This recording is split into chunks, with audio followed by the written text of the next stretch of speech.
দুপুরে পাতে ধোঁয়া ওঠা গরম ভাত আর এক পিস ইলিশ ভাপা, ভাবলে যেন জিভে জল চলে আসে। তো চলুন আপনাদের সাথে সেই রেসিপিটা আজকে শেয়ার করি। এখন তো বর্ষাকাল, আর বর্ষাকাল মানে বাজারে গেলে ইলিশ মাছ। তো আজকেও আমার বাড়িতে ইলিশ মাছ এসেছে, আর ইলিশ মাছটা দেখলাম একদম টাটকা ইলিশ, সেই জন্য ভাবলাম এটা ঝোল করবো না, একটু ভাপা করি, কাঁচা ইলিশের ভাপা। তো সেই জন্য, আর কাঁচা ইলিশের ভাপা আমার বাড়িতে সবাই আমরা খেতে খুব পছন্দ করি। তো আজকে এই কাঁচা ইলিশের ভাপা করবো। তো আমি কিভাবে ভাপা বানাই চলুন আপনাদের সাথে আজকে সেটা শেয়ার করি। তো প্রথমে এই নুন আর হলুদ দিয়েছি।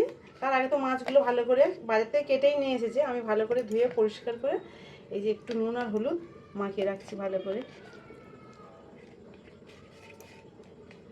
প্রত্যেকটা গায়ে যেন নুন হলুদ লাগে সেইভাবে ভালো করে।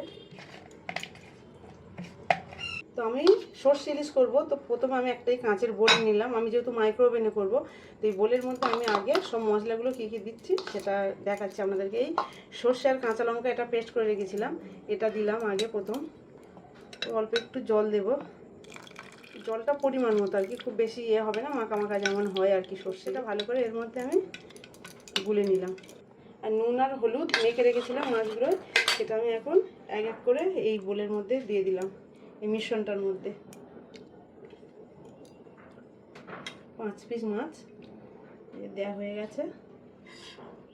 এই সর্ষের পেস্টটা যাতে মাছের গায়ে লাগে ভালো করে, ওই জন্য একটু প্রত্যেকটা মাছ আমি উল্টে পাল্টে দিচ্ছি আর কি। ভালো করে উল্টে পাল্টে দিলাম সব মাছগুলো।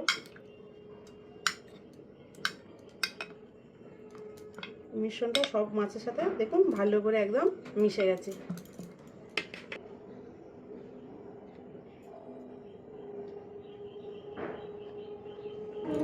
এবারে আমি উপর থেকে একটু কাঁচা সর্ষের তেল ছড়িয়ে দেব মাছগুলোর মধ্যে। আর এই 3টে লঙ্কা আমি চিড়ে রেখেছি, এটা এর মধ্যে দিলাম, তাহলে আমার পুরো কমপ্লিট হয়ে গেল। এটা এখন আমি এই যে এটা চাপা দিয়ে আমি আধ ঘন্টা মতো রেস্টে রাখবো। আধ ঘন্টা পর আমি এটা মাইক্রোওভেনে করবো, তো সেটা আপনাদেরকে দেখাবো। এখন এটা আধ ঘন্টার জন্য এইভাবে থাক। এটা আমি এখন 30 মিনিটের জন্য মাইক্রোওভেনে দেবো।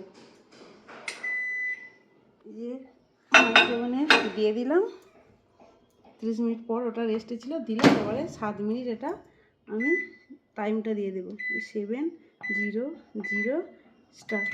তো এখন 7 মিনিটের জন্য দেখুন এটা হবে, তারপর 7 মিনিট পর ওটা আমি বের করে আপনাদেরকে দেখাবো আমার সর্ষে ইলিশটা কেমন হলো। আমার 7 মিনিট হয়ে গেছে, এবার আমি এটা বের করে দেখবো হয়েছে কিনা। যদি না হয় তাহলে আবার 2 মিনিট বা 3 মিনিট দেবো। চলুন এখন বের করে আপনাদেরকে দেখাই, এখন খুলে দেখাই আপনাদের কেমন হলো। এই দেখুন আমার সর্ষে ইলিশটা একদমই ঠিকঠাকই হয়েছে সিদ্ধটা, আর দারুণ একটা স্মেলও বেরোচ্ছে। মানে ইলিশের তো গন্ধ বের হবেই একটা সুন্দর, আর যেহেতু ভাপা তো কাঁচা ইলিশের এর ফ্লেভারটা কিন্তু একটু অন্য ধরনের হয়, ভেজে করলে তার ফ্লেভার আলাদা।